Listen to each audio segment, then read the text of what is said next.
Estoy convencido de que la banca, como la hemos conocido en los últimos 40 años más o menos, está por extinguirse.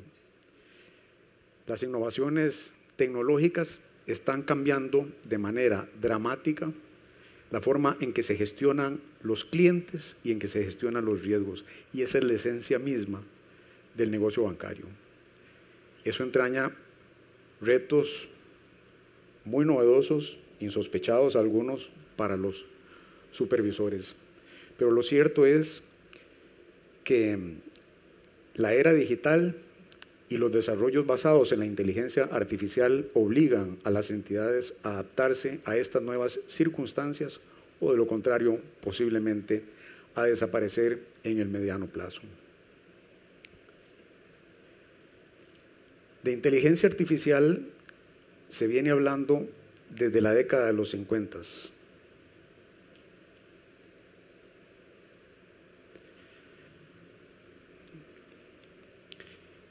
En el hombre parece haber una especie de obsesión por desarrollar artefactos, instrumentos capaces de replicar lo que hace el ser humano, pero obviamente con mayor velocidad, con mayor exactitud, mayor precisión, con mejores resultados, con un menor margen de error.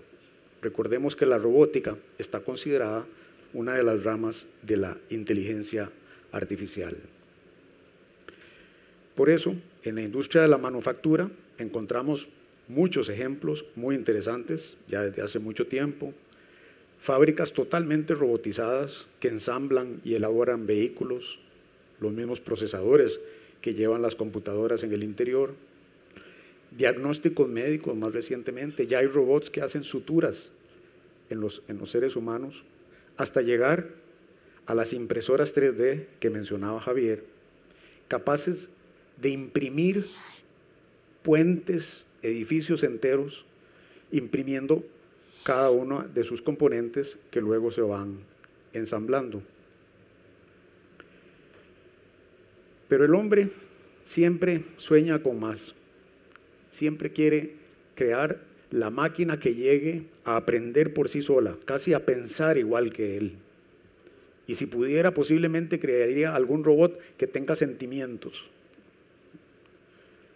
Por eso hablamos hoy, o escuchamos hablar mucho hoy, de lo que se ha venido a llamar Machine Learning.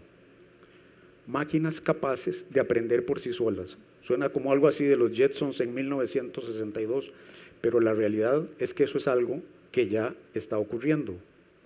Machine Learning es la conjunción de la computación y la estadística para preparar a las computadoras de manera que corran algoritmos de manera iterativa y además a partir de interacciones con los seres humanos vayan enriqueciéndose y seleccionando un modelo cada vez más robusto, un modelo cada vez mejor. Ustedes seguramente recuerdan hace algunos años cuando llamábamos a alguna empresa y nos atendía una contestadora automática con una respuesta totalmente plana. Si usted quiere X, marque 0. Si usted quiere Y, marque 1. Si usted quiere Z, marque 2. Hoy en día podemos casi dialogar con las máquinas que nos atienden en los call centers de muchas empresas. Nos hacen preguntas. Diga su nombre. Bueno, el reconocimiento del habla, el reconocimiento lingüístico está considerado también uno de los grandes hitos de la inteligencia artificial.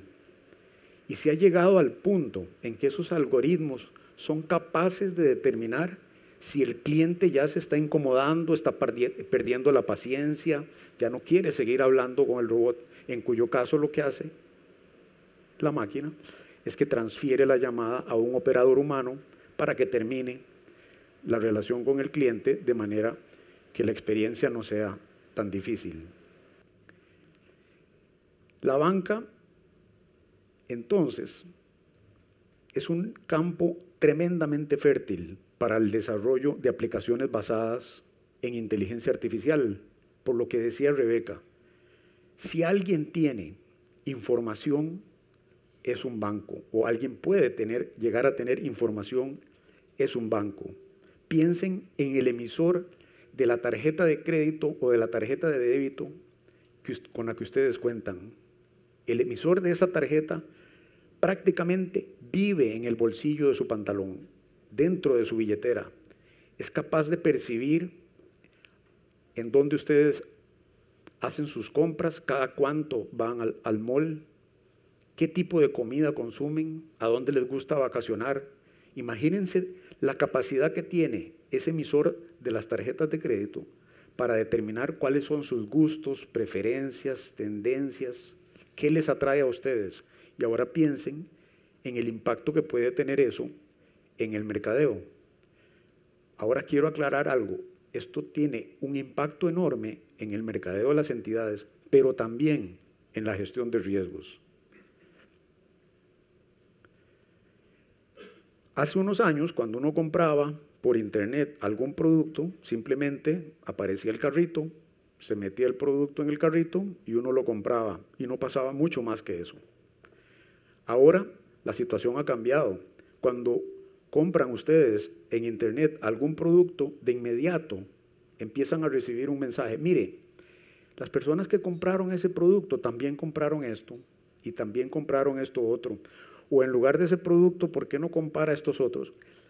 Lo que hay detrás de esto es un algoritmo que está comparándolos a ustedes, estudiando sus hábitos de consumo, sus inclinaciones, sus gustos, con los de otras personas que para el algoritmo son similares a ustedes. Y entonces aprovecha esa información para tratar de incrementar las ventas. Bueno, ¿y qué hay de las redes sociales? ¿Es posible predecir patrones de comportamiento a partir del estudio de las redes sociales? La respuesta es afirmativa. Ya hay algoritmos capaces de analizar lo que se llama información no estructurada, que es la información que se puede extraer de las redes sociales. Imagínense ustedes, esa información que se extrae a partir del like que se da a una foto, a un comentario, o de un comentario que escriben ustedes en una red como Facebook o alguna de estas. Bueno, ya hay algoritmos capaces de analizar ese tipo de información no estructurada y derivar también patrones de comportamiento a partir de ese tipo de información. Todo este tema de los grandes volúmenes de datos que está causando esta enorme disrupción, típicamente se denomina Big Data, y ya ha sido mencionado por algunos de los expositores previos. Y justamente lo que se persigue es hacer minería sobre toda esa Big Data, analizando información estructurada y no estructurada para predecir el comportamiento futuro de la gente. Las implicaciones, como les explicaba antes, no solamente están desde la óptica del mercadeo, sino que tienen mucho que ver también con el tema de la gestión de riesgos. Por décadas, los banqueros han tratado de predecir el comportamiento de los deudores, sobre todo su voluntad de pago. Muchas veces un deudor puede ofrecer alguna buena garantía, mostrar buenos ingresos, pero tener escasa o nula voluntad de pago. Qué importante sería entonces poder predecir de antemano cuál es lo que en gestión de riesgo se denomina la probabilidad de incumplimiento de cada uno de los deudores. Históricamente se ha hecho con base en el pasado, y entonces las naciones reciben una probabilidad de incumplimiento, las empresas reciben un rating que es una probabilidad de incumplimiento, y las personas reciben un scoring que anteriormente, como dije, eran históricos, pero ahora tienden a ser prospectivos. ¿Y cómo tienden a ser prospectivos? Es decir, proyectan cuál es el escenario más probable de comportamiento de esa persona. Bueno, porque comparan una gran cantidad de variables que caracterizan a ese individuo, lo comparan con otros individuos que el algoritmo determina que son similares, y entonces dicen, este individuo se me parece a este que ha pagado bien, y por lo tanto su probabilidad de incumplimiento es muy baja. Eso tiene un valor enorme. Cuando empecé a trabajar en desarrollos de estos algoritmos, de estos scorings, vivimos algunas experiencias muy interesantes. Recuerdo bien que la primera vez que en el Banco Nacional, en el cual estuve los últimos 13 años, desarrollamos el primer scoring que pretendía ser predictivo de cuál iba a ser la probabilidad de incumplimiento. Obviamente hubo algo de resistencia al cambio. Sobre todo saltaron dos gallos. Nosotros tenemos 20 años de experiencia concediendo créditos. Ningún sistema que usted ponga ahí va a superar el feeling, la experiencia, el olfato que hemos desarrollado nosotros a lo largo de 20 años. Así que cuando el scoring diga rechazado, si a mí me parece, yo apruebo el crédito. Lo que decidimos fue hacer un trato. Vean, durante un año yo voy a controlar la cartera aprobada por ustedes con scoring rechazado. Si al final del año la morosidad de la cartera que usted aprobó con scoring rechazado es relativamente alta, entonces usted abandona su olfato y le hace caso al scoring. Un año después, la mora de esa cartera aprobada por ellos con scoring rechazado era 4 veces la morosidad de la cartera de consumo de la oficina. Se acabó la discusión. Realmente pueden extraerse instrumentos muy valiosos a partir de la aplicación de este tipo de instrumentos.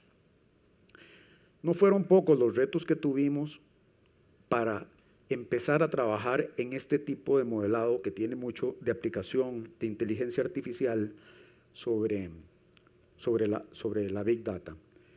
La primera, obviamente, convencer al gerente general de la época de hacer una gran inversión en supercomputadores, que era lo que necesitábamos para procesar todo ese volumen de información que un banco de ese tamaño, relativamente grande en Costa Rica, puede tener. Pero el reto más difícil, sin la menor duda, fue encontrar a la gente. La Universidad de Costa Rica graduaba en esa época 3 matemáticos por año. Y yo les decía, miren, en realidad yo creo que lo que gradúa es medio, porque hay 2,5 que lo que quieren es estudiar unas cosas que yo no puedo comprender de teoría, de desarrollos matemáticos y teoremas complejísimos y aterrizados, que quieran trabajar en un banco medio por año. Eso es más o menos lo que producen. Y si todavía le pedimos al matemático que sepa algo de programación, que se ha convertido en una necesidad para tener verdaderos científicos de datos, les cuento que la cosa se pone todavía mucho más complicada. A mí me parece paradójico que un país que atrae la cantidad de inversión extranjera directa que atrae Costa Rica, porque prepara muy buenos ingenieros, muy buenos técnicos, prepare tan poquitos matemáticos, prepare muy pocos econometristas y que además no les dé esa formación integral adicionando técnicas de estadística y técnicas de programación. Ese fue el reto más grande que tuvimos. Pero además la cosa se complica cuando ya están totalmente preparados y listos, porque traten de retenerlos. La competencia de inmediato empieza a tratar de llevárselos. Si no es que renuncian y ponen su propia empresa de venta de modelos a los otros bancos, que también viví esa experiencia. El resultado puede ser muy valioso, muy provechoso, de obtener todos estos temas de banca digital, como pueden ustedes ver en este video ofrecido por un banco español. No, hay bancos costarricenses que han avanzado mucho en el tema digital. No quise poner a ninguno de ellos para no entrar en conflictos de intereses, así que lo que les traigo es este video preparado por un banco español en que muestran cómo ya es posible tener prácticamente todos los servicios bancarios en la muñeca, en el reloj que tienen y que portan ellos. Dos retos importantísimos que se pueden solucionar con inteligencia artificial. El primero, hablábamos del endeudamiento de los hogares, me parece que Gerardo tocó el tema. Se habla de que la gente está sobreendeudada en Costa Rica. Bueno, ¿qué tal si tuviéramos un asistente de inteligencia artificial capaz de decirle a la persona, mire, ya sus ingresos están siendo superados por sus gastos, ya no está aportando lo suficiente a su fondo de pensión, ya no está aportando lo suficiente a su fondo de inversiones, usted debería de tomar medidas. Otro tema importante, banca de desarrollo. Yo vi ejecutivos del banco sentarse 4 horas con un micro pequeño empresario a tratar de elaborar un flujo proyectado de caja, porque no tienen los sistemas contables suficientes para poder dárselos al banco y tomar entonces el banco una decisión acertada. ¿Existirá un asistente de inteligencia artificial capaz de resolver esos dilemas?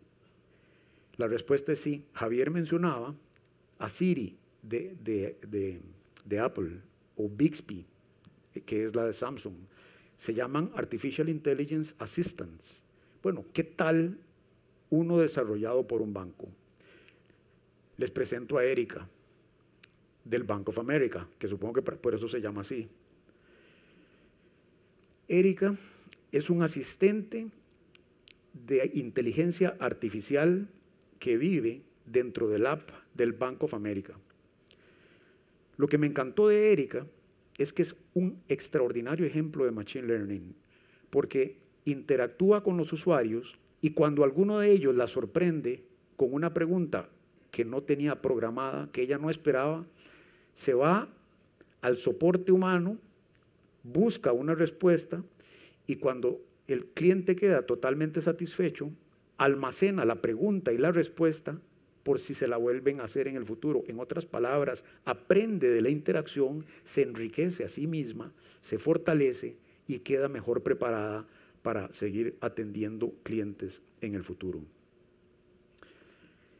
Como supervisor les puedo decir, lo primero que descubrí ahora que regresé a la superintendencia es que Colombia es miembro del grupo supervisor regional, lo cual me dio la idea de preguntarles qué estaban haciendo ellos en el tema de supervisión de las fintech, sobre lo cual realmente no tengo idea, no tenía idea todavía. Y con lo que me salieron fue con lo de los sandboxes que mencionaba doña Lucía, y lo primero que me imaginé fue un gato haciendo las gracias en la caja de arena. Pero ya me explicaron luego que se llaman areneros regulatorios, y me parece brutal la idea. Es decir, se trata de ambientes de prueba donde llegan los bancos y las fintech a la superintendencia y en ese ambiente de prueba demuestran que tienen la ciberseguridad suficiente, la protección al consumidor suficiente y hasta que no reciben la aprobación de la superintendencia, entonces no permiten ponerlo en producción y ofrecerlo a los clientes. Resulta que la gente que está más interesada en entrar a los areneros, según me decían los colombianos, son las mismas fintech, porque una vez que pasan por ahí tienen el sello de aprobación de la superintendencia y eso le genera una gran confianza a los usuarios. Cierro con 2 comentarios. En mi opinión, como les decía al inicio, o los bancos realmente se hacen digitales, realmente desarrollan sus propias tecnologías fintech o se asocian con las fintech para ofrecerlas o creo que tienen sus días contados. Y la segunda, como supervisor, lo que les puedo decir es que jamás el supervisor debe evitar la innovación. Está muy bien preocuparse por la salud de los consumidores, está muy bien preocuparse porque las innovaciones sean favorables para quienes las utilizan, pero lo más importante es jamás impedir esa innovación y más bien, contrario a eso, aprovecharla en la medida de lo posible para que la misma supervisión sea más efectiva y más eficiente. Muchas gracias.